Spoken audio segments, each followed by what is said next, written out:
मैं एक गहरा कुआं हूं इस जमीन पर, बेशुमार लड़के लड़कियों के लिए कि उनकी प्यास बुझाता रहूं। उसकी बेपनाह रहमत उसी तरह जर्रे जर्रे पर बरसती है जैसे कुआं सबकी प्यास बुझाता है। इतनी सी कहानी है मेरी, ज़ैनुल आबदीन और आशी अम्मा के बेटे की कहानी। उस लड़के की कहानी जो अखबारें बेचकर अपने भाई की मदद करता था। उस शागिर्द की कहानी जिसकी परवरिश शिव सुब्रमण्य आयर और अय्यदुराई सोलोमन ने की।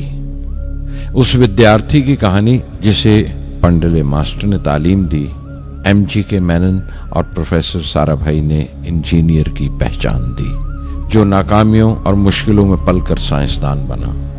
और उस रहनुमा की कहानी जिसके साथ चलने वाले बेशुमार काबिल और हुनरमंद लोगों की टीम थी।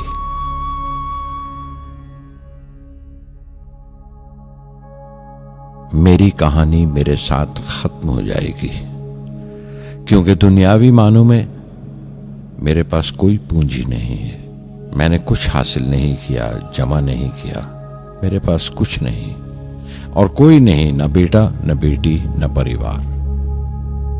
मैं दूसरों के लिए मिसाल नहीं बनना चाहता, लेकिन शायद कुछ पढ़ने वालों को प्रेरणा मिले कि अंतिम सुख रूह और आत्मा की तस्कीन है। खुदा की रहमत उनकी वरासत है। मेरे परदादा अबुल, मेरे दादा फकीर और मेरे वालिद ज़ैनुल आबदीन का खानदानी सिलसिला अब्दुल कलाम पर खत्म हो जाएगा, लेकिन खुदा की रहमत कभी खत्म नहीं होगी, क्योंकि वो अमर है, लाफानी है। पूर्णमदः पूर्णमिदं पूर्णात् पूर्णमुदच्यते पूर्णस्य पूर्णमादाय पूर्णमेवावशिष्यते। ॐ पूर्णमदः पूर्णमिदं पूर्णात् पूर्णमुदच्यते पूर्णस्य पूर्णमादाय पूर्णमेवावशिष्यते।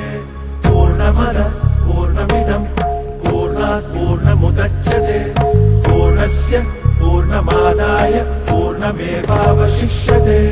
पूर्णमदः पूर्णमिदं पूर्णात् पूर्णमुदच्यते पूर्णस्य पूर्णमादाय पूर्णमेवावशिष्यते।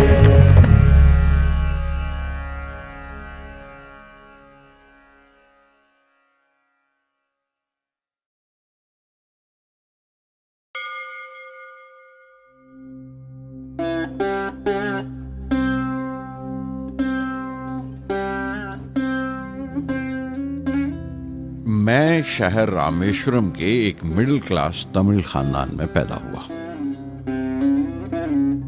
मेरे अब्बा ज़ैनुल आबदीन के पास न तालीम थी न दौलत, लेकिन इन मजबूरियों के बावजूद एक दानाई थी उनके पास और हौसला था। और मेरी मां जैसी मददगार थी आशी अम्मा। उनकी कई औलादों में एक मैं भी था, बुलंद कामत माँ बाप का एक छोटे से कद वाला मामूली शक्ल सूरत का लड़का। अपने पुश्तैनी मकान में रहते थे हम, जो कभी 19वीं सदी में बना था। काफी वसी और पक्का मकान था रामेश्वरम की मस्जिद स्ट्रीट में। मेरे अब्बा हर तरह के ऐशो आराम से दूर रहते थे, मगर जरूरियात की तमाम चीजें मुयस्सर थीं। सच तो यह है कि मेरा बचपन बड़ा महफूज था, मादी तौर पर भी और जज्बाती तौर पर भी, मटीरियली एंड इमोशनली।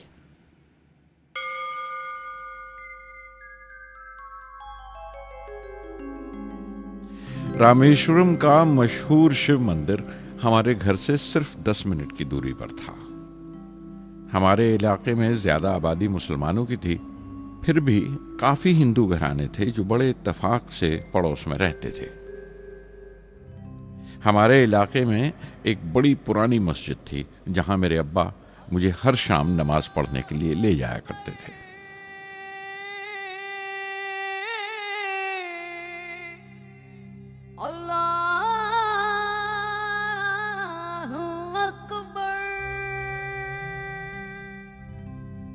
रामेश्वरम मंदिर के बड़े पुरोहित पक्षी लक्ष्मण शास्त्री मेरे अब्बा के पक्के दोस्त थे।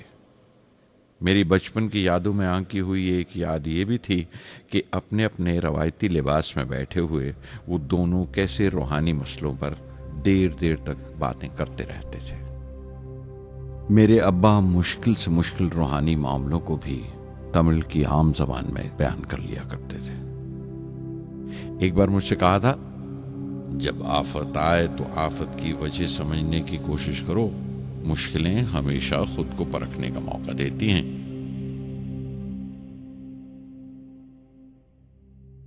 मैंने हमेशा अपनी साइंस और टेक्नोलॉजी में अब्बा के असूलों पर चलने की कोशिश की है। मैं इस बात पर यकीन रखता हूं कि हमसे ऊपर भी एक आला ताकत है, एक महान शक्ति है जो हमें मुसीबत, मायूसी और नाकामियों से निकालकर सच्चाई के मुकाम तक पहुंचाती है। मैं करीब 6 बरस का था जब अब्बा ने एक लकड़ी की कश्ती बनाने का फैसला किया, जिसमें वो यात्रियों को रामेश्वरम से धनुषकोडी का दौरा करा सकें, ले जाएं और वापस ले आएं। वो समंदर के साहिल पर लकड़ियां बिछाकर कश्ती का काम किया करते थे। एक और हमारे रिश्तेदार के साथ, अहमद जलालुद्दीन। बाद में उनका निकाह मेरी आपा जोहरा के साथ हुआ। अहमद जलालुद्दीन हालांकि मुझसे 15 साल बड़े थे, फिर भी हमारी दोस्ती आपस में जम गई थी। हम दोनों हर शाम लंबी सैर को निकल जाया करते थे। मस्जिद गली से निकलकर हमारा पहला पड़ाव शिव मंदिर हुआ करता था, जिसके गिर्द हम उतनी ही श्रद्धा से परिक्रमा करते थे जिस श्रद्धा से बाहर से आए हुए यात्री। जलालुद्दीन ज्यादा पढ़ लिख नहीं सके उनके घर के हालात की वजह से, लेकिन मैं जिस जमाने की बात कर रहा हूं, उन दिनों हमारे इलाके में सिर्फ वही एक शख्स था जो अंग्रेजी लिखना जानता था। जलालुद्दीन हमेशा तालीम याफ्ता पढ़े लिखे लोगों के बारे में बातें करते थे, साइंस की इजाद, मेडिसिन और उस वक्त के लिटरेचर का जिक्र किया करते थे। एक और शख्स जिसने बचपन में मुझे बहुत मुतासिर किया वो मेरा कजन था, मेरा चचेरा भाई शमसुद्दीन। उसके पास रामेश्वरम में अखबारों का ठेका था और सब काम अकेले ही किया करता था। हर सुबह अखबार रामेश्वरम रेलवे स्टेशन पर ट्रेन से पहुंचता था। सन 1939 में दूसरी आलमगीर जंग शुरू हुई, द सेकेंड वर्ल्ड वॉर। उस वक्त मैं 8 साल का था। हिंदुस्तान को इत्तेहादी फौजों के साथ शामिल होना पड़ा और एक इमरजेंसी के हालात पैदा हो गए थे। सबसे पहली दुर्घटना यह हुई कि रामेश्वरम स्टेशन पर आने वाली ट्रेन का रुकना कैंसिल कर दिया गया और अखबारों का गट्ठा अब रामेश्वरम और धनुषकोडी के बीच से गुजरने वाली सड़क पर चलती ट्रेन से फेंक दिया जाता। शमसुद्दीन को मजबूरन एक मददगार रखना पड़ा जो अखबारों के गट्ठे सड़क से जमा कर सके। वो मौका मुझे मिला और शमसुद्दीन मेरी पहली आमदनी की वजह बना। हर बच्चा जो पैदा होता है वो कुछ समाजी और आर्थिक हालात से जरूर असरअंदाज होता है और कुछ अपने जज्बाती माहौल से भी। उसी तरह उसकी तरबियत होती है। मुझे दयानतदारी और सेल्फ डिसिप्लिन अपने अब्बा से विरासत में मिला था और मां से अच्छाई पर यकीन करना और रहमदिली। लेकिन जलालुद्दीन और शमसुद्दीन की सोहबत से जो असर मुझ पर पड़ा, उससे सिर्फ मेरा बचपन ही महज अलग नहीं हुआ, बल्कि आइंदा जिंदगी पर भी उसका बहुत बड़ा असर पड़ा।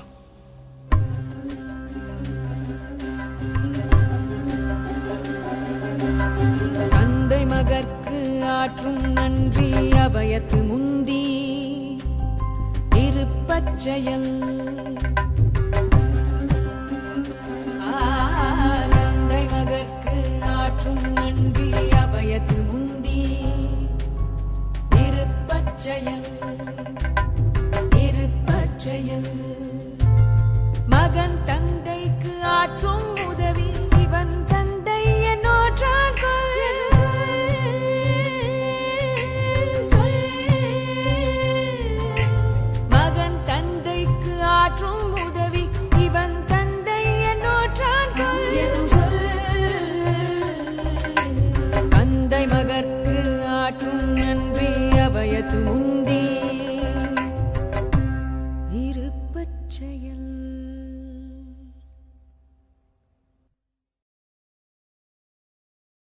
फिर जंग खत्म हो गई और हिंदुस्तान की आज़ादी बिल्कुल यकीनी हो गई। मैंने अब्बा से रामेश्वरम छोड़ने की इजाज़त चाही। मैं डिस्ट्रिक्ट हेडक्वार्टर्स रामनाथपुरम जाकर पढ़ना चाहता था। शमसुद्दीन और जलालुद्दीन मेरे साथ रामनाथपुरम तक गए मुझे श्वार्ट्ज हाई स्कूल में दाखिल कराने के लिए। जाने क्यों वो नया माहौल मुझे रास नहीं आया।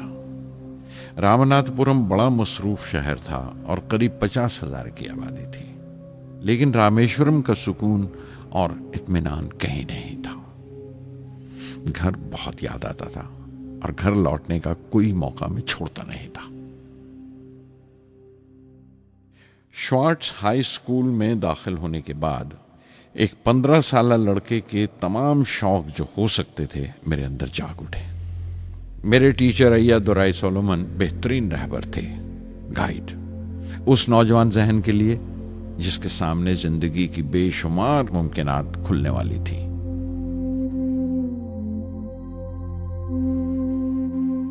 रामनाथपुरम के उस अरसा क़याम में उनसे मेरा रिश्ता उस्ताद शागिर्द या गुरु शिष्य से भी आगे निकल गया। अय्यादुराई कहा करते थे, जिंदगी कामयाब होने और नतीजे हासिल करने के लिए 3 ताकतों पर काबू पाना बहुत जरूरी है: ख्वाहिश, यकीन और उम्मीद। अय्यादुराई सोलोमन, जो बाद में रेवरेंड हो गए, कहा करते थे, इससे पहले कि मैं चाहूं कुछ हो जाए, ये जरूरी है कि मेरे अंदर उसकी पूरी शिद्दत से ख्वाहिश हो और यकीन हो कि वो होगा। मैं अपनी जिंदगी से अगर मिसाल दूं तो मुझे बचपन से ही आसमान के इसरार और परिंदों की परवाज हमेशा हैरान करती थी, फैसिनेट करती थी। समंदर में कूंजों और बगलों को ऊंची उड़ाने लगाते देखता था तो उड़ने को जी करता था। मैं एक सादा लोग गांव ही का लड़का तो था, लेकिन मुझे यकीन था कि एक दिन मैं जरूर उन कूंजों की तरह बुलंद उड़ाने लगाऊंगा, बुलंदी पर परवाज करूंगा। और हकीकत यह है कि रामेश्वरम से उड़ने वाला मैं पहला लड़का था।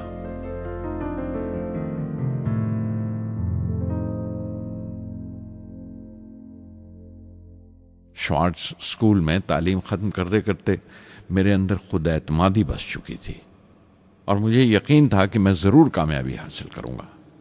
मैं तालीम आगे जारी रखूंगा, उसमें कोई दूसरा ख्याल नहीं था। सन 1950 में मैं इंटरमीडिएट पढ़ने के लिए सेंट जोसेफ कॉलेज ट्रिची में दाखिल हो गया। जब बीएससी डिग्री के लिए मैंने सेंट जोसेफ कॉलेज में दाखिला लिया तो हायर एजुकेशन के माने सिर्फ इतने ही जानता था। ये नहीं जानता था कि हायर एजुकेशन के लिए कुछ और भी हो सकता है। न ये जानता था कि साइंस पढ़ के फ्यूचर के लिए और क्या मौके हासिल हो सकते हैं। बीएससी पास करने के बाद ही जान पाया कि फिजिक्स मेरा सब्जेक्ट नहीं था। अपने ख्वाब को पूरा करने के लिए मुझे इंजीनियरिंग में जाना चाहिए था। पता नहीं क्यों कुछ लोगों का ऐसा ख्याल है कि साइंस आदमी को खुदा से मुनकर कर देती है, लेकिन मेरे लिए तो साइंस एतमाद, विश्वास और रूहानी तस्कीन की वजह रही है। किसी तरह मैं MIT यानी मद्रास इंस्टीट्यूट ऑफ टेक्नोलॉजी के उम्मीदवारों की लिस्ट में तो आ गया, लेकिन उसका दाखला बहुत महंगा था। कम से कम 1,000 रुपए की जरूरत थी और मेरे अब्बा के पास इतने रुपए नहीं थे।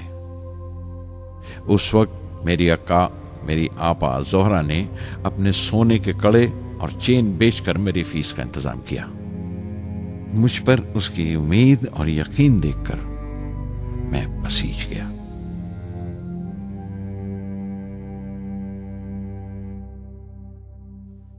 MIT में सबसे ज्यादा मजा आया। वहां 2 हवाई जहाज रखे देखकर जो उड़ान से बरी कर दिए गए थे, मुझे उनकी तरफ एक अजीब सा खिंचाव महसूस होता था। और जब सब लड़के हॉस्टल लौट जाते थे, मैं कई कई घंटे उनके पास बैठा रहता था। फर्स्ट ईयर मुकम्मल करने के बाद जब मुझे अपने ज्यादा खुसूसी मजमून चुनना थे, यानी अपनी स्पेशल ब्रांच का चुनाव करना था, तो मैंने फॉरेन एरोनॉटिकल इंजीनियरिंग का चुनाव कर लिया। MIT की तालीम के दौरान मुझे 3 टीचर्स ने बहुत मुतासिर किया। प्रोफेसर स्पॉन्डर, प्रोफेसर KAV पंडले, प्रोफेसर नरसिंह राव। प्रोफेसर स्पॉन्डर टेक्निकल एरोडायनेमिक्स सिखाते थे। एरोनॉटिकल इंजीनियरिंग में दाखिले से पहले मैंने उनसे सलाह ली थी।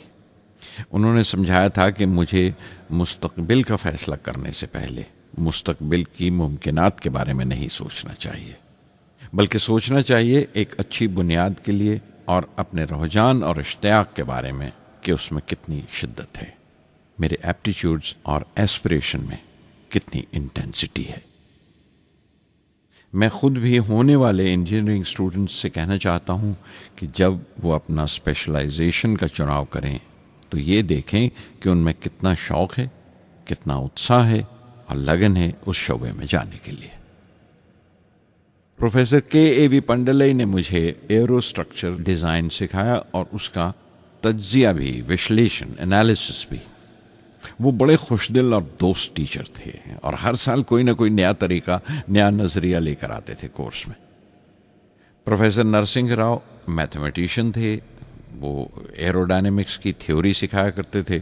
उनकी क्लास में दाखिल होकर मुझे मैथमेटिकल फिजिक्स बाकी तमाम सब्जेक्ट्स से ज्यादा अच्छा लगने लगा। साध संगी हरि हरि नाम चित्तारा चित्तारा, साध संगी हरि हरि नाम चित्तारा,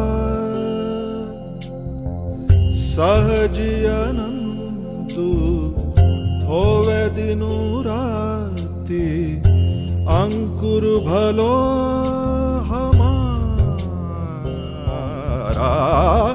साध संगी, साध संगी।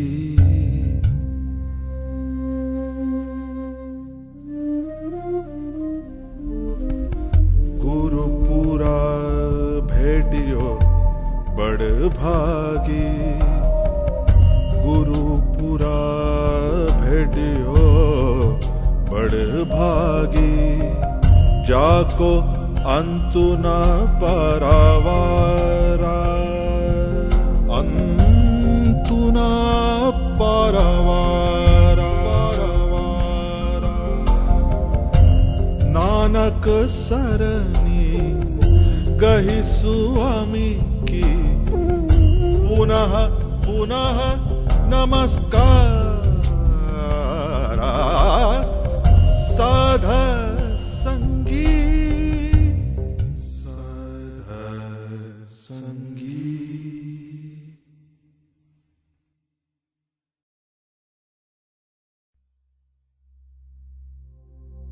MIT से मैं बेंगलोर के हिंदुस्तान एरोनॉटिक्स लिमिटेड HAL में बतौर ट्रेनी दाखिल हो गया। HAL से जब मैं एरोनॉटिकल इंजीनियरिंग ग्रेजुएट बनकर निकला तो जिंदगी ने 2 मौके मेरे सामने खड़े कर दिए और दोनों मेरी परवाज के देरीना ख्वाब पूरे कर सकते थे। एक मौका था एयरफोर्स का, दूसरा मिनिस्ट्री ऑफ डिफेंस में directorate of technical development and production का। मैंने दोनों में अर्जी भेज दी और बैक वक्त दोनों से इंटरव्यू का बुलावा आ गया। एयरफोर्स के लिए मुझे देहरादून बुलाया गया था और डिफेंस के लिए दिल्ली। मेरे दोनों मुकाम 2000 किलोमीटर के फासले पर थे। ये पहला मौका था मेरा अपने वसी और विराट वतन को देखने का। खिड़की पर बैठा मैं इस देश की सरजमीन को पांव तले से बहता हुआ देख रहा था। हैरान था कि उत्तर की तरफ सफर करते हुए एक ही मुल्क का लैंडस्केप कैसे बदलता चला जाता है। मैं 1 हफ्ता दिल्ली में ठहरा, डिफेंस मिनिस्ट्री का इंटरव्यू दिया। इंटरव्यू अच्छा हुआ था। वहां से मैं देहरादून गया एयरफोर्स सिलेक्शन बोर्ड के इंटरव्यू के लिए। 25 उम्मीदवारों में मैं 9वें नंबर पर आया। मेरा दिल बैठ गया, बहुत मायूस हुआ। और कई दिन तक अफसोस रहा कि एयरफोर्स में जाने का मौका मेरे हाथ से निकल गया। मैं ऋषिकेश चला गया, दिल पर यह बोझ लेकर कि आने वाले दिन बड़े सख्त होंगे।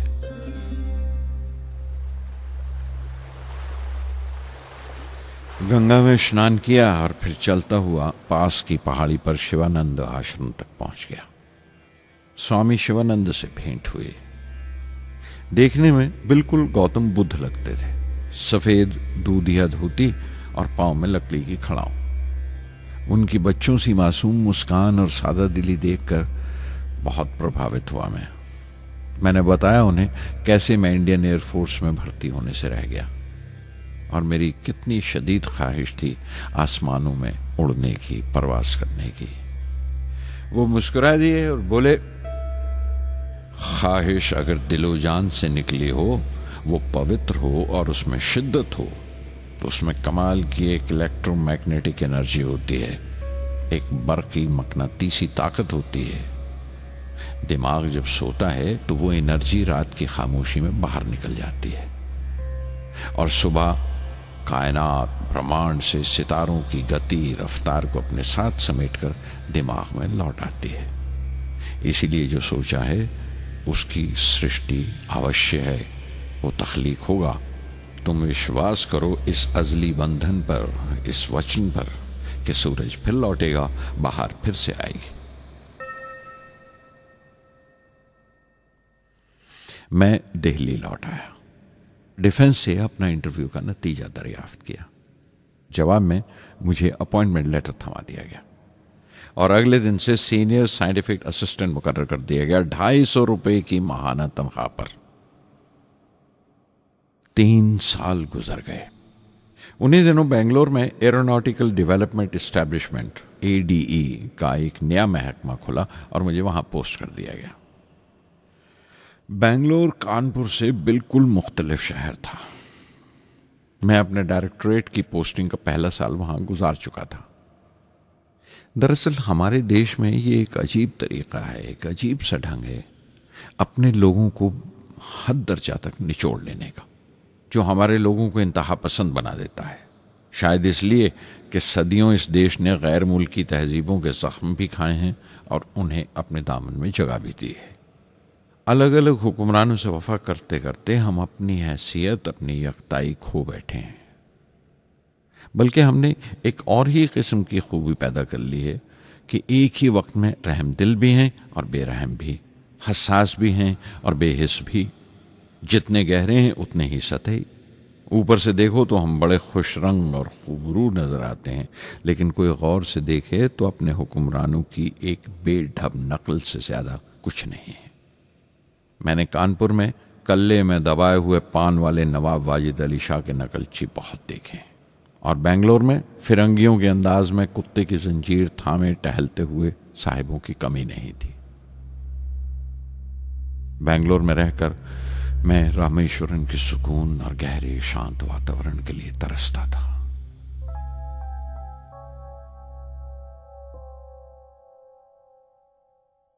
पहले साल तो ADE में कोई ज्यादा काम नहीं था। एक प्रोजेक्ट टीम बनाई थी कि 3 सालों में एक स्वदेशी हॉवरक्राफ्ट तैयार करें और वो वक्त से पहले तैयार हो गया।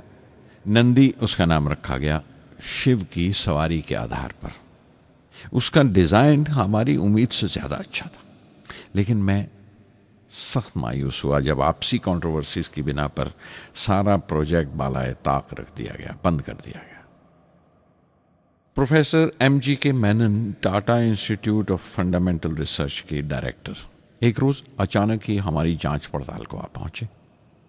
नंदी का जिक्र निकला। मुझसे पूछताछ करते हुए उन्होंने ख्वाहिश जाहिर की एक 10 मिनट की उड़ान के लिए। उसके 1 हफ्ता बाद की बात है, मुझे इनकुस्पार से बुलावा आ गया, the Indian committee for space research. मैं मुंबई चला गया रॉकेट इंजीनियर की पोस्ट के लिए इंटरव्यू देने। मेरा इंटरव्यू लेने वाले डॉक्टर विक्रम साराभाई और प्रोफेसर MGK मेनन के अलावा मिस्टर सराफ थे, जो उस वक्त एटॉमिक एनर्जी कमीशन के डिप्यूटी सेक्रेटरी के ओहदे पर थे। डॉक्टर साराभाई की गर्मजोशी ने पहली ही मुलाकात में मेरा दिल मोह लिया। अगले ही दिन मुझे खबर मिल गई कि मैं चुन लिया गया। मुझे इनकोस्पार में रॉकेट इंजीनियर की हैसियत से शामिल कर लिया गया था। सन 1962 के देरीना हिस्से में कहीं इनकोस्पार ने थुम्बा में इक्वेटोरियल रॉकेट लॉन्चिंग स्टेशन बनाने का फैसला किया। थुम्बा केरला में त्रिवेंद्रम से परे एक दूर दराज के ऊंगते से गांव का नाम है।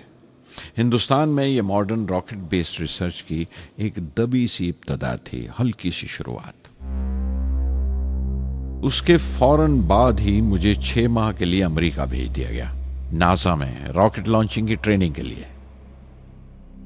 जाने से पहले मैं थोड़ा सा वक्त निकालकर रामेश्वरम गया। मेरे अब्बा मेरी इस कामयाबी के लिए बहुत खुश हुए और मुझे उसी मस्जिद में ले जाकर शुक्राने की नमाज अदा की।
NASA Langley research centre Virginia में मैंने अपने काम की शुरुआत की। बाद में Goddard space flight centre Maryland चला गया। मैं अपना इंप्रेशंस अमेरिकन्स के बारे में बेंजामिन फ्रैंकलिन के इस जुमले से बयान कर सकता हूं, जिन बातों से तकलीफ होती है उनसे तालीम भी मिलती है। हिंदुस्तानी तंजीमों में, यहां की ऑर्गेनाइजेशंस में एक बड़ी मुश्किल है। जो ऊपर हैं वो बड़े मगरूर हैं। अपने से छोटों की, जूनियर्स और सबऑर्डिनेट्स की राय लेना अपनी हतक समझते हैं। कोई शख्स भी अपनी खूबी दिखा नहीं सकता अगर आप उसे मलामत ही करते रहें। उसूल और पाबंदी, पाबंदी और सख्ती, सख्ती और जुल्म के बीच की लाइन बड़ी महीन है, बारीक है। उसकी पहचान बहुत जरूरी है। मैं जैसे ही नासा से लौटा, फौरन बाद हिंदुस्तान का पहला रॉकेट लॉन्च वाक़ हुआ 21 नवंबर सन 1963। वो साउंडिंग रॉकेट था, नाम नाइकी अपाचे। नाइकी अपाचे की कामयाबी के बाद प्रोफेसर साराभाई ने अपनी आरज़ू, अपने एक ख्वाब का इजहार किया। एक Indian satellite launch vehicle ISLV का सपना। हिंदुस्तानी रॉकेट का ख्वाब 20वीं सदी में एक तरह से 18वीं सदी का ख्वाब भी कहला सकता है, जो टीपू सुल्तान ने देखा था। टीपू सुल्तान की फौज में 27 ब्रिगेड थे जो खुशून कहलाते थे, और हर एक ब्रिगेड में एक दस्ता था रॉकेटमैन का जो साथ रहा करता था और जुर्क्स कहलाता था। जब टीपू सुल्तान मारा गया तो अंग्रेजों ने 700 रॉकेट्स और 900 रॉकेट के सब सिस्टम्स बरामद किए 1799 में तिरुकन्नाहल्ली की जंग के बाद। वो रॉकेट्स विलियम कॉन्गरीव ने इंग्लैंड भिजवा दिए जांच पड़ताल के लिए, उसकी तकनीक समझने के लिए, जिसे आज की साइंसी जबान में हम रिवर्स इंजीनियरिंग कहते हैं। टीपू सुल्तान की मौत के साथ उस ख्वाब की भी मौत हो गई, कम से कम 150 साल के लिए। पंडित जवाहरलाल नेहरू की बदौलत वो रॉकेटरी का ख्वाब एक बार फिर हिंदुस्तान में जिंदा हुआ। प्रोफेसर साराभाई ने उस ख्वाब को हकीकत बनाने की जिम्मेदारी अपने सर ले ली। बहुत से तंग नजर लोगों को एतराज था इस बात पर कि इस मुल्क में जहां लोगों को 2 वक्त की रोटी नसीब नहीं होती, वहां इन स्पेस उड़ानों को, इन खलाई तहरीकों को क्यों तरजीह दी जा रही है। लेकिन प्रधानमंत्री पंडित नेहरू और प्रोफेसर साराभाई के नजरिए में किसी किस्म का मुबालगा नहीं था। उनके नजरिए बिल्कुल साफ थे कि अगर दुनिया के मुल्कों में और दुनिया के मसलों में कोई हिस्सा लेना है, शिरकत करनी है, हिंदुस्तान को कोई हैसियत हासिल करनी है, तो साइंस और टेक्नोलॉजी की तरक्की और खुद मुख्तारी, सेल्फ रिलायंस अशद जरूरी है। और उनका मकसद ताकत का मुजाहिरा हरगिज नहीं था। सहज पके सो मीठा होए। थुम्बा में 2 रॉकेट सहज पके मगर कामयाब हुए, एक रोहिणी, दूसरा मेनका। अगला साल लगा ही था जब प्रोफेसर साराभाई ने मुझे दिल्ली बुला भेजा। एक मीटिंग थी और मीटिंग में ग्रुप कैप्टन वीएस नारायणन से मेरा तारुफ कराया गया, जो एयर हेडक्वार्टर्स से थे। प्रोफेसर साराभाई ने रेटो तैयार करने का इरादा जाहिर किया, rocket assisted take off system, एक मिलिट्री एयरक्राफ्ट जो रॉकेट की मदद से उड़ाया जा सके, बड़ी छोटी सी जगह में।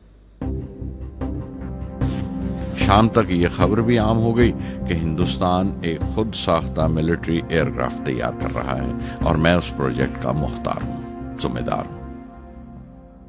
मैं कई तरह के जज्बात से भर गया, खुश भी था, शुक्रगुजार भी, खुशकिस्मत भी, और एक एहसास हुआ तकमील का, फुलफिलमेंट का।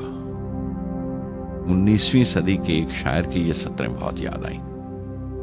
हर दिन के लिए तैयार रहो, हर दिन को एक तरह ही मिलो।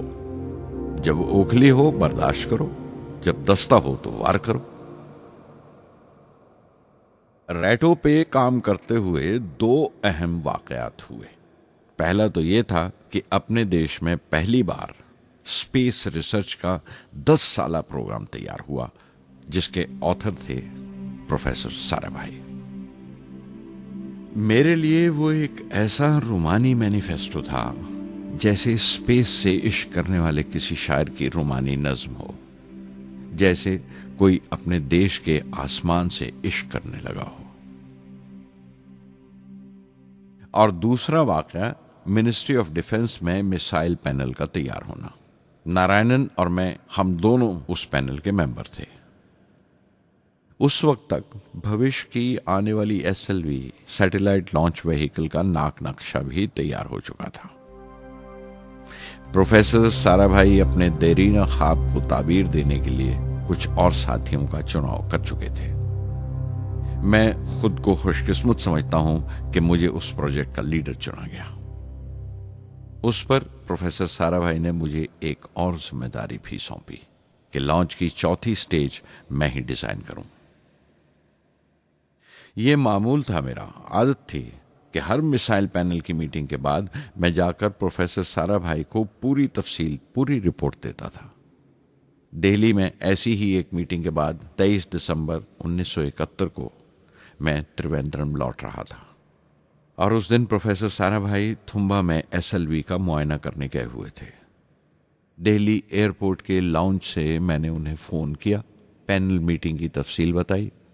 प्रोफेसर साराभाई ने मुझे कहा कि मैं त्रिवेंद्रम एयरपोर्ट पर उनका इंतजार करूं। मैं जब त्रिवेंद्रम पहुंचा तो फिजा में एक मातम बिछा हुआ था। मुझे खबर दी गई कि प्रोफेसर साराभाई नहीं रहे। चंद घंटे पहले दिल का दौरा पड़ने से उनका इंतकाल हो गया। मैं थर्रा के रह गया। चंद घंटे पहले ही तो मैंने उनसे बात की थी। मेरे लिए वो बहुत बड़ा सदमा था। प्रोफेसर साराभाई मेरी नजर में इंडियन साइंस के राष्ट्रपिता हैं, जैसे राष्ट्र के पिता महात्मा गांधी हैं। उन्होंने अपनी टीम से रहनुमा पैदा किए और खुद अपने अमल से उनके लिए मिसाल साबित हुए।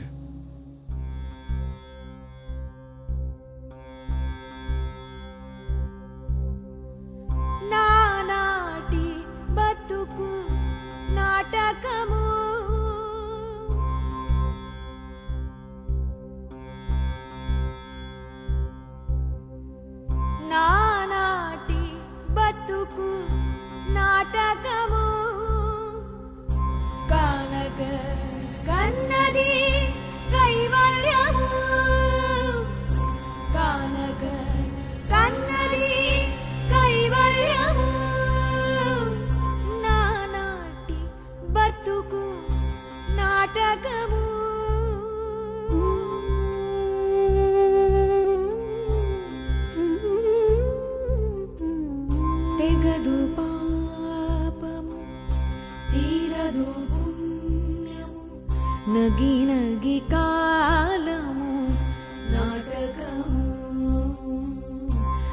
తీరదు పాపము తీరదు పుణ్యము నగి నగి కాలము నాటకము యగువన శ్రీ వెంకటేశ్వరుడేలిగే యగువన శ్రీ వెంకటేశ్వరుడేలిగే గగనము మీదిది కైవల్యము గగనము మీదిది కైవల్యము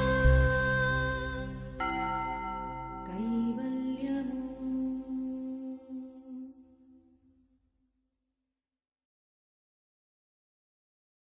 कुछ अरसा प्रोफेसर एमजी के मेनन ने स्पेस रिसर्च का काम संभाला। बिलाखिर प्रोफेसर सतीश धवन को Indian Space Research Organisation ISRO की जिम्मेदारी सौंप दी गई।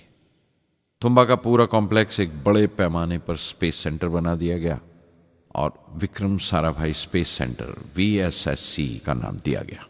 जिसने वो सेंटर कायम किया था उसी के नाम से उस जगह की श्रद्धांजलि पेश की गई।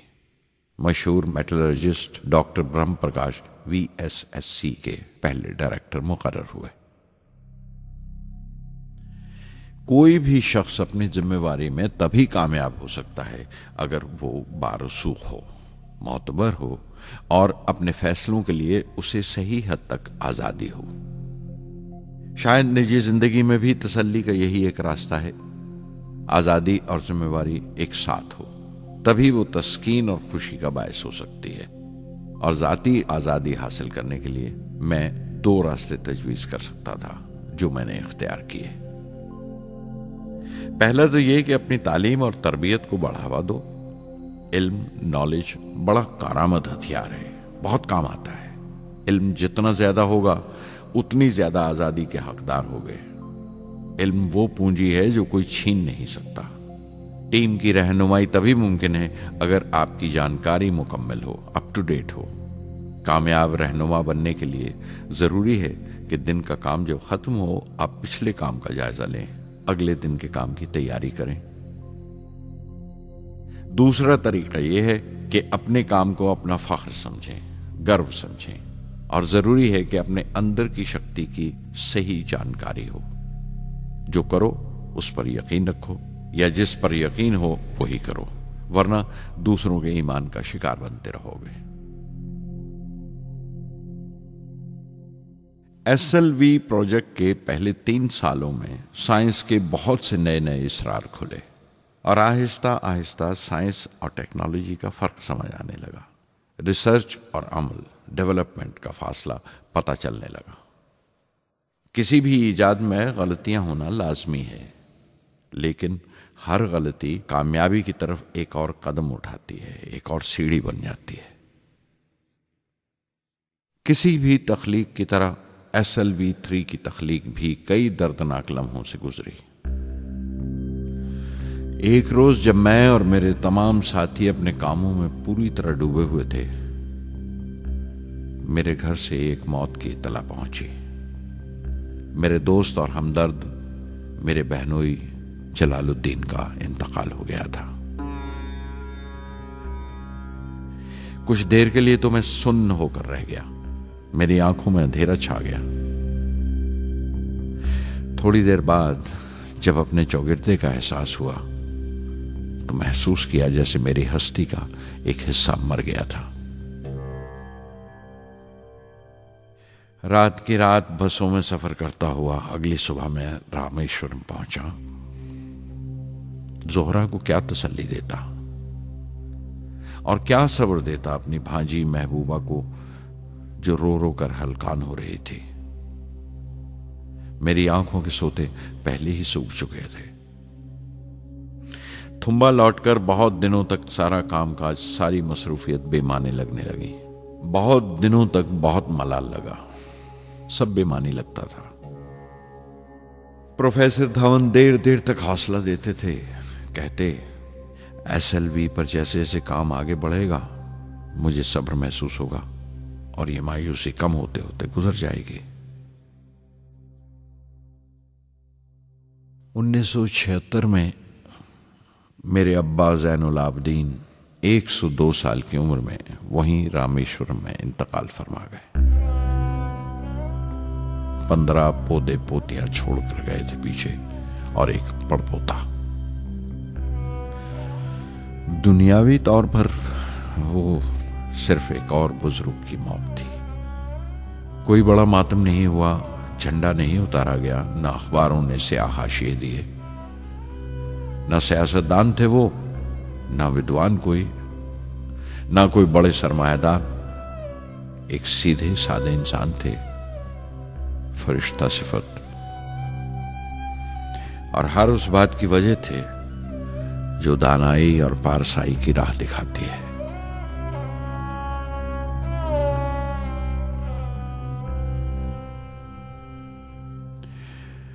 मैं बहुत देर तक अपनी मां के पास बैठा रहा, चुपचाप, और जब उठा थुम्बा लौटने के लिए तो उसने रुंधे गले से दुआएं दी मुझे।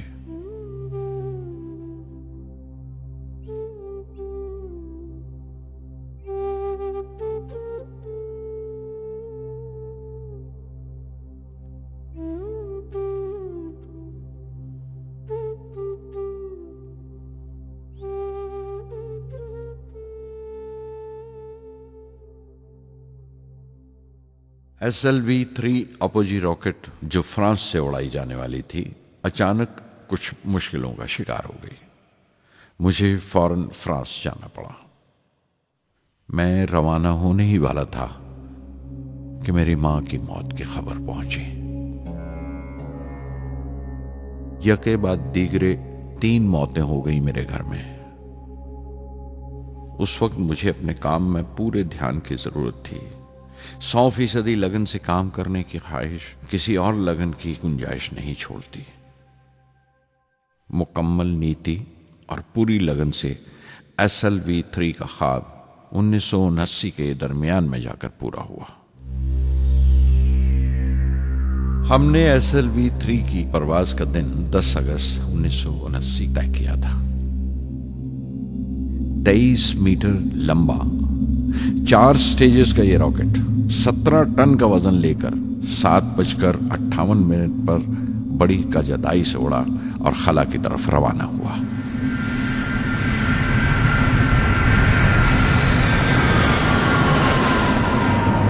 पहली स्टेज हर तरह से पुख्ता निकली और बड़े आराम से रॉकेट दूसरी स्टेज में दाखिल हो गया।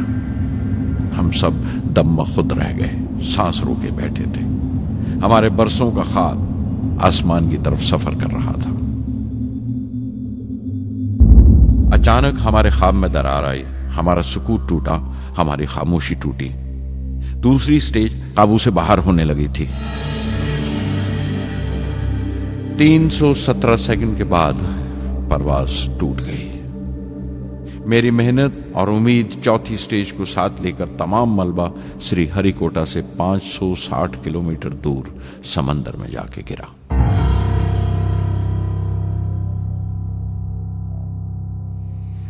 इस हादसे से हम सबको सख्त सदमा पहुंचा। मैं गम और गुस्से से भर गया, नुचड़ गया, बिल्कुल जिस्मानी तौर पर भी और जहनी तौर पर भी। मैं सीधा अपने कमरे में गया और बिस्तर में धंस गया। मैंने अपने कंधे पर एक दिलासे का हाथ महसूस किया तो आंख खोली। दोपहर ढल चुकी थी, शाम करीब थी। डॉक्टर ब्रह्म प्रकाश मेरे सराहने बैठे थे। उनकी इस हमदर्दी ने छू लिया मुझे। मैं उदास था, मायूस था, लेकिन अकेला नहीं।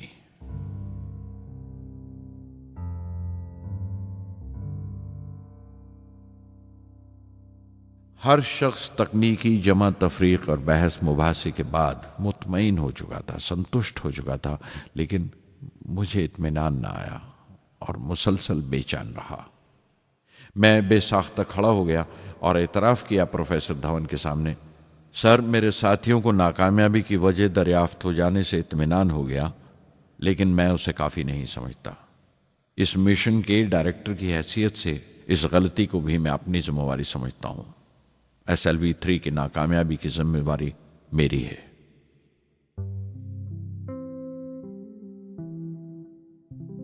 साइंस का काम कमाल दर्जा उत्साह भी देता है, खुशी भी और उतनी ही गहरी मायूसी भी। इस तरह के वाकयात सोच सोचकर मैं दिल को ढारस देता रहा।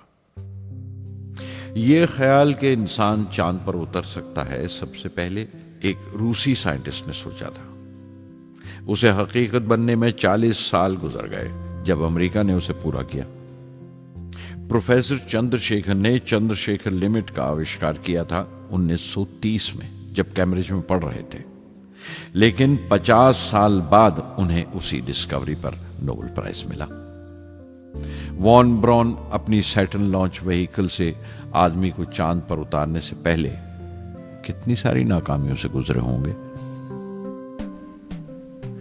पहाड़ की चोटी पर उतरने से पहाड़ पर चढ़ने का तजुर्बा नहीं मिलता। जिंदगी पहाड़ की चढ़ानों पर मिलती है, चोटी पर नहीं। चढ़ानों पर ही तजुर्बे मिलते हैं और जिंदगी मंचती है और टेक्नोलॉजी तरक्की करती है। चोटी पर पहुंचने की कोशिश ही में चढ़ानों का इल्म हासिल होता है। मैं एक एक कदम चलता रहा, चढ़ता रहा चोटी की तरफ।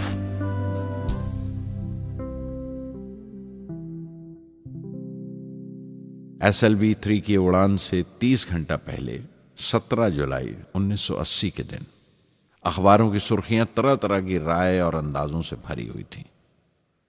ज्यादातर रिपोर्टर्स ने पहली SLV की उड़ान याद दिलाई थी कि किस तरह वो रॉकेट फेल हो गया था और उसका मलबा समंदर में जाकर गिरा था।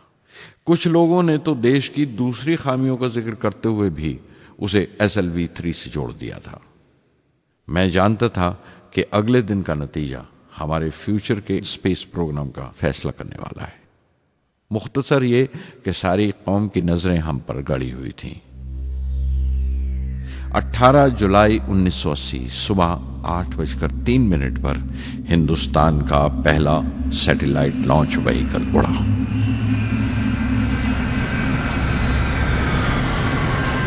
मैंने रोहिणी सैटेलाइट का तमाम डेटा कंप्यूटर पर जांचा। अगले 2 मिनट के अंदर अंदर रोहिणी अंतरिक्ष में था। उस तमाम शोरगुल के बीच में मैंने अपनी जिंदगी के सबसे अहम अल्फाज अदा किए। मैं मिशन डायरेक्टर बोल रहा हूं, एक जरूरी खबर सुनने को तैयार रहो। चौथी स्टेज कामयाबी के साथ रोहिणी सैटेलाइट को लेकर अंतरिक्ष में दाखिल कर रही है। मैं ब्लॉक से बाहर आया तो मेरे साथियों ने मुझे कंधों पर उठा लिया और नारे लगाते हुए जुलूस निकाला। सारी कौम में एक जोश की लहर दौड़ गई। हिंदुस्तान उन चंद कौमों में शामिल हो गया था जिनके पास सैटेलाइट लॉन्च की काबिलियत थी। हमारी कौम का एक ख्वाब पूरा हुआ था और हमारे इतिहास का एक नया बाब खुला, एक नया चैप्टर। प्रधानमंत्री इंदिरा गांधी ने मुबारकबाद का तार भेजा और सबसे ज्यादा हिंदुस्तान के साइंसदान खुश थे कि ये पूरी कोशिश स्वदेशी थी, हमारी अपनी थी। मैं कुछ मिले जुले जज्बात से गुजर रहा था। मैं खुश था कि पिछली 2 दहाइयों से जिस कोशिश में था बिलाखिर उसमें कामयाब हुआ। लेकिन उदास था जिन लोगों की बदौलत में यहां पहुंचा था वो लोग मेरे साथ नहीं थे। मेरे अब्बा, मेरे बहनोई जलालुद्दीन और प्रोफेसर साराभाई। SLV-3 की कामयाबी के महीने भर के अंदर ही प्रोफेसर धवन का फोन आया एक दिन और दिल्ली बुलाया प्रधानमंत्री से मिलने के लिए। मेरी एक छोटी सी उलझन थी कपड़ों को लेकर। हमेशा से बड़े आमियाना से कपड़े पहनता हूं और पांव में चप्पल या स्लीपर कह लो। प्रधानमंत्री को मिलने जैसा वो लिबास नहीं था, मेरे लिए नहीं, उनके एहतराम के लिए। सुना तो प्रोफेसर धवन बोले, कपड़ों की फिक्र मत करो, तुमने जो शानदार कामयाबी पहन रखी है वो काफी है। रिपब्लिक डे 1981 मेरे लिए एक बड़ी खुशखबरी लेकर आया कि मुझे पद्म भूषण से नवाजा गया है। मैंने अपने कमरे को बिस्मिल्लाह खां की शहनाई से भर लिया। शहनाई की गूंज मुझे कहीं और ही ले गई। मैं रामेश्वरम पहुंच गया, मां के गले लगा। अब्बा ने मेरे बालों को उंगलियों से सहलाया और मेरा दोस्त, मेरा रफीक जलालुद्दीन मस्जिद गली में जमा हुए लोगों में मेरे इनाम का ऐलान कर रहा था। मेरी बहन जोहरा ने मीठा बनाया घर में। पक्षी लक्ष्मण शास्त्री ने मेरे माथे पर तिलक लगाया। फादर सोलोमन ने मेरे हाथ में सलीब देकर दुआ पढ़ी और प्रोफेसर सारा भाई को देखा। उनके चेहरे पर मुस्कुराहट थी, फख्र था। जो पौधा वो लगाकर गए थे अब पूरा पेड़ बन चुका था, जिसके फल हिंदुस्तान की आवाम तक पहुंच रहे थे।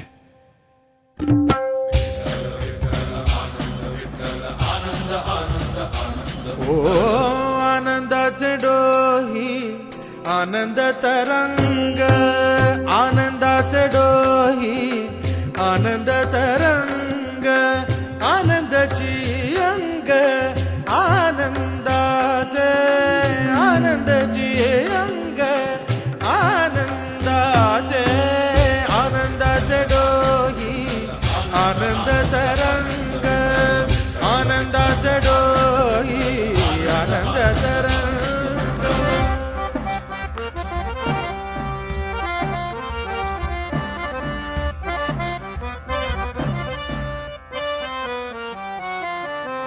गर्भाचे आवडी मातेचा डोहळा, तेथीचा जीवळा तेथे बिंबे। गर्भाचे आवडी मातेचा डोहळा, तेथीचा जीवळा तेथे बिंबे। तुका म्हणे तैसा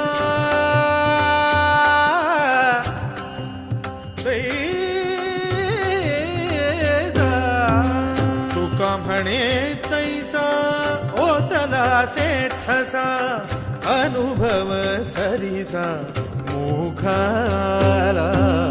आनंदाचे डोही आनंद तरंग, आनंदाची अंग, आनंदाचे आनंदाचे डोही आनंद तरंग।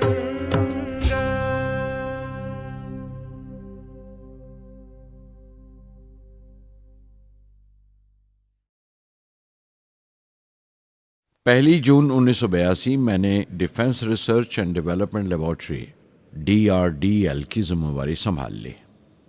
उस वक्त के defence minister Shri R Venkataraman ने जब मशवरा दिया कि बजाय दर्जा बदर्जा मिसाइल तैयार करने के हमें मुकम्मल अपनी मिसाइल तैयार करने का प्रोग्राम बनाना चाहिए, तो हमें अपने कानों पर यकीन नहीं आया और देखते देखते ही वो प्रोजेक्ट एक मुकम्मल मिसाइल का प्रोग्राम बन गया, जिसके नतीजे आइंदा बहुत दूर तक पहुंचे। हर एक प्रोजेक्ट का नाम हिंदुस्तान की खुद मुख्तारी, सेल्फ रिलायंस का सबूत था। सरफेस टू सरफेस मिसाइल का नाम पृथ्वी रखा गया। टैक्टिकल कोर व्हीकल को त्रिशूल का नाम दिया गया। Surface to air defence system Akash कहलाया। एंटी टैंक मिसाइल प्रोजेक्ट को नाग के नाम से पुकारा गया और मेरे देरीना ख्वाब रेक्स को यानी re entry experiment launch vehicle को मैंने अग्नि का नाम दिया। मिसाइल टेक्नोलॉजी का हुनर दुनिया की कुछ चुनी हुई कौमों के पास ही था। वो बड़े ताज्जुब से हमारी तरफ देख रहे थे कि हम क्या करने जा रहे हैं और कैसे करेंगे। हम एक मीटिंग में बैठे हुए अपने मकसद को पूरा करने के लिए 1984 की निशानदेही कर रहे थे जब डॉक्टर ब्रह्म प्रकाश की मौत की खबर आई।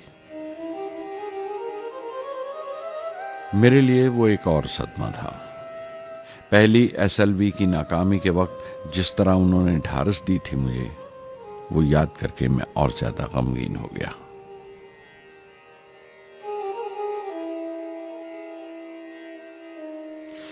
प्रोफेसर साराभाई अगर VSSC के निर्माता थे, बनाने वाले थे, तो डॉक्टर ब्रह्म प्रकाश उसके आमिल थे, एग्जीक्यूटर थे।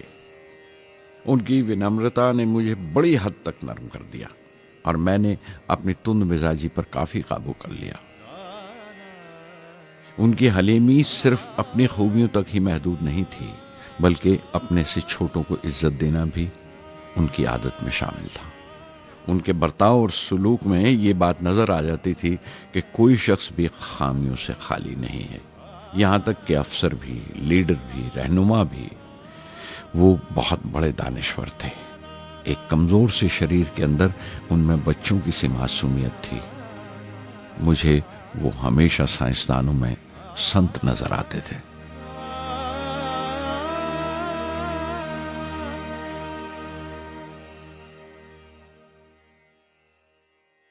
पृथ्वी का काम अपनी तकमील को पहुंच रहा था जब हम 1988 में दाखिल हुए। 25 फरवरी 1988 सुबह 11:23 पर पृथ्वी की पहली परवाज वाक़ई हुई। हमारे मुल्क में वो एक ऐतिहासिक मौका था। पृथ्वी सिर्फ एक सरफेस टू सरफेस मिसाइल ही नहीं, बल्कि आइंदा आने वाली तमाम किस्म की मिसाइल का बुनियादी नक्शा भी था। फ्यूचर का मॉड्यूल था वो। पृथ्वी ने हमारे आस पड़ोस के मुल्कों को दहला दिया। मगरबी यानी वेस्टर्न मुल्कों को पहले तो हैरत हुई, फिर गुस्से का इजहार किया और पाबंदी लगा दी इंडिया के लिए कि वो ऐसी कोई चीज बाहर के मुल्कों से न खरीद सकें जो उनके मिसाइल प्रोग्राम में इस्तेमाल हो सकती हो या काम आ सकती हो। मिसाइल की इजाद में हिंदुस्तान की खुद मुख्तारी ने दुनिया के तमाम तरक्की याफ्ता मुल्कों को परेशान कर दिया। अग्नि की टीम में 500 से ज्यादा साइंसदान शामिल थे। अग्नि की परवाज 20 अप्रैल 1999 तय पाई थी।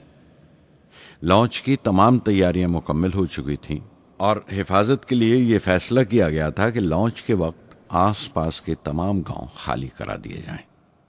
अखबारात और दूसरी मीडिया ने इस बात को बहुत उछाला। 20 अप्रैल पहुंचते पहुंचते तमाम मुल्क की नजरें हम पर टिकी हुई थीं। दूसरे मुल्कों का दबाव बढ़ रहा था कि हम इस तजुर्बे को मुलतवी कर दें या खारिज कर दें, लेकिन सरकार मजबूत दीवार की तरह हमारे पीछे खड़ी रही और किसी तरह हमें पीछे नहीं हटने दिया। परवाज से सिर्फ 14 सेकंड्स पहले हमें कंप्यूटर ने रुकने का इशारा किया। किसी एक पुर्जे में कोई खामी थी, वो फौरन ठीक कर दी गई, लेकिन उसी वक्त डाउन रेंज स्टेशन ने रुकने का हुक्म दिया। चंद सेकंड्स में कई रुकावटें सामने आ गईं और परवाज मुलतवी कर दी गई। अखबारात ने आस्तीनें चढ़ा ली। हर बयान ने अपनी अपनी तरह की वजूहात निकाल ली। कार्टूनिस्ट सुधीर दार ने एक कार्टून शाया किया जिसमें एक खरीदार कुछ सामान दुकानदार को वापस करते हुए कह रहा था, अग्नि की तरह वो भी नहीं चली। एक कार्टून में दिखाया गया कि साइंसदान कह रहा है, सब ठीक था, स्विच बटन नहीं चला। हिंदुस्तान टाइम्स के कार्टून में एक नेता रिपोर्टर को समझा रहा है, डरने की कोई बात नहीं, ये बड़ी अमन पसंद अहिंसावाद की मिसाइल है, इससे कोई मरेगा नहीं। करीब 10 रोज दिन रात काम चला मिसाइल की दुरुस्ती पर और आखिरकार साइंसदानों ने एक नई तारीख तय की अग्नि की परवाज के लिए। मगर फिर वही हुआ। 10 सेकंड पहले कंप्यूटर ने रुकावट का इशारा किया। पता चला एक पुर्जा काम नहीं कर रहा है। परवाज फिर मुलतवी कर दी गई। ऐसी बात किसी भी साइंसी तजुर्बे में हो जाना आम बात है। गैर मुल्कों में भी बहुत बार होता है, लेकिन उम्मीद से भरी हुई कौम हमारी मुश्किलें समझने को तैयार नहीं थी। हिंदू अखबार में केशव का एक कार्टून छपा जिसमें एक देहाती कुछ नोट गिनते हुए कह रहा था, मिसाइल के वक्त गांव से हट जाने का मुआवजा मिला है। 2-4 बार और ये तजुर्बा मुलतवी हुआ तो मैं पक्का घर बनवा लूंगा। अमोल बटर वालों ने अपने होर्डिंग पर लिखा, अग्नि को ईंधन के लिए हमारे बटर की जरूरत है। अग्नि की मुरम्मत का काम जारी रहा। आखिरकार एक बार फिर 22 मई की तारीख अग्नि की परवाज के लिए तय पाई। उसकी पिछली रात doctor Arunachalam, general KN Singh और मैं डिफेंस मिनिस्टर KC पंत के साथ चहलकदमी कर रहे थे। पूरे चांद की रात थी, हाई टाइड का वक्त था और लहरें गरज गरज कर खुदा की अजमत का नाम ले रही थी। कल अग्नि की परवाज कामयाब होगी या नहीं, बार बार यही सवाल हमारे दिमाग में गूंज रहा था।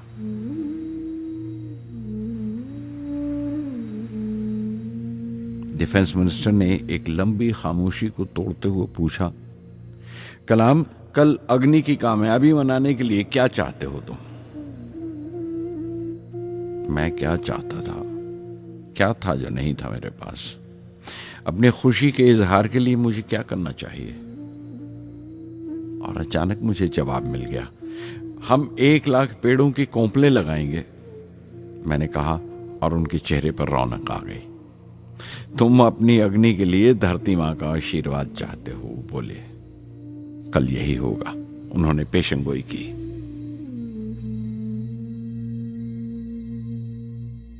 अगले दिन सुबह 7:10 पर अग्नि लॉन्च हुई। कदम कदम सही निकला।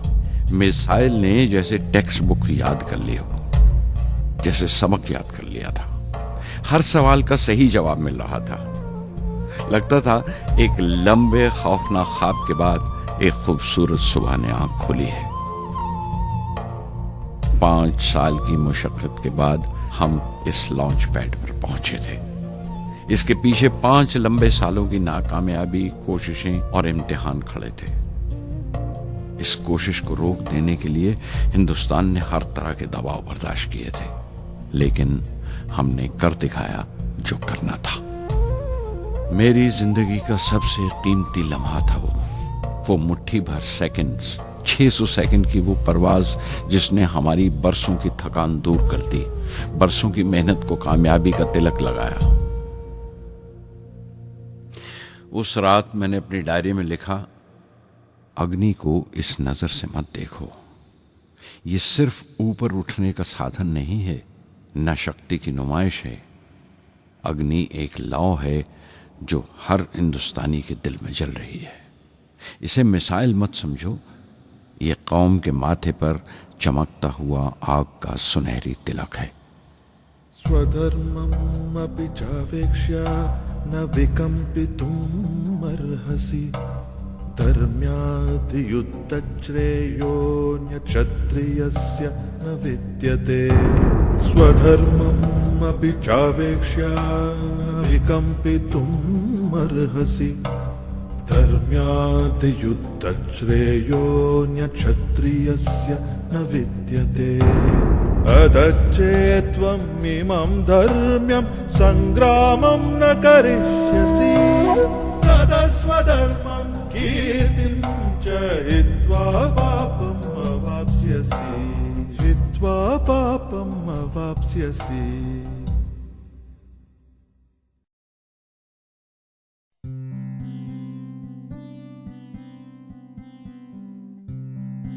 $1990 के रिपब्लिक डे पर देश ने मिसाइल प्रोग्राम की कामयाबी का जश्न मनाया। मुझे पद्म विभूषण से नवाजा गया और डॉक्टर अरुणाचलम को भी। 10 साल पहले पद्म भूषण की यादें एक बार फिर हरी हो गईं। रहन सहन मेरा अब भी वैसा ही था जैसा तब था। 10 बाय 12 का एक कमरा किताबों से भरा हुआ और कुछ जरूरत का फर्नीचर जो किराए पर लिया था। फर्क इतना ही था कि तब यह कमरा त्रिवेंद्रम में था, अब हैदराबाद में। वेटर मेरा नाश्ता लेकर आया, इडली और छाछ, और आंखों में एक खामोश मुस्कुराहट मुबारकबाद की। मैं अपने हमवतनों की इस नवाजिश से छलक गया।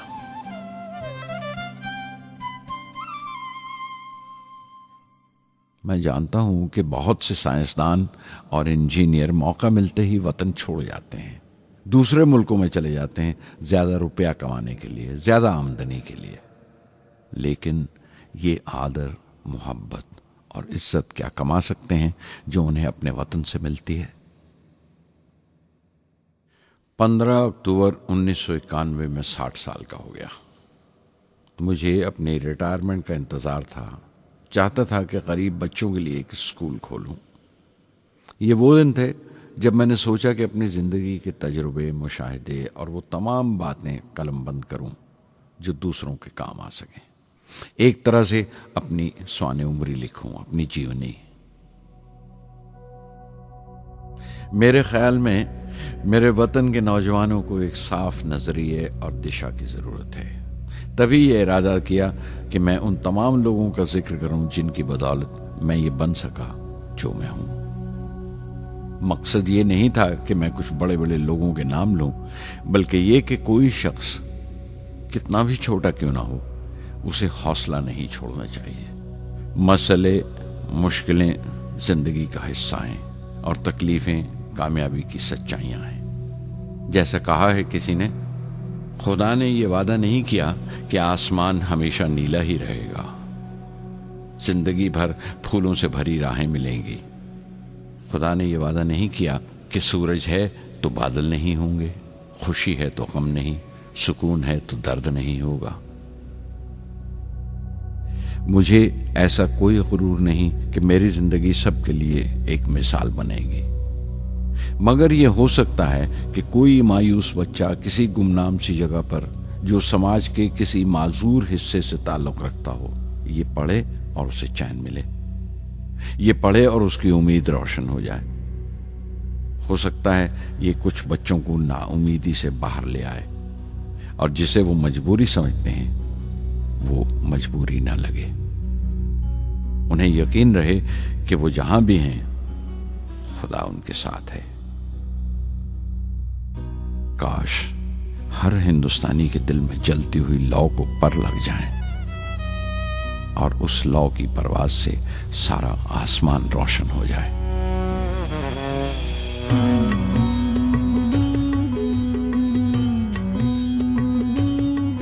ये ज़मीं मेरी, मेरा आसमां, बड़ा खूबसूरत है जहां।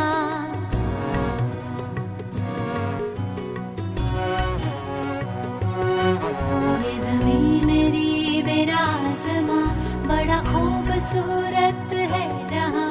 मेरी जिंदगी परवाज़ है, वो फिजा मेरी, मैं उड़ूं जहां। मेरी जिंदगी परवाज़ है, वो फिजा मेरी, मैं उड़ूं जहां। ये ज़मीं मेरी, मेरा आसमां, बड़ा खूबसूरत है जहां। कभी धूप लेप के आसमां हमने सुनहरी कर लिया। कभी धूप लेप के आसमां हमने सुनहरी कर लिया। फिर धूप बांध के पाँव में हम उड़े हैं ठंडी हवाओं में। ज़मीं मेरी, मेरा आसमां, बड़ा खूबसूरत है जहां। कभी वक्त उठा के सरों पे हम और आग लेके परों पे हम। कभी वक्त उठा के सरों पे हम और आग लेके परों पे हम।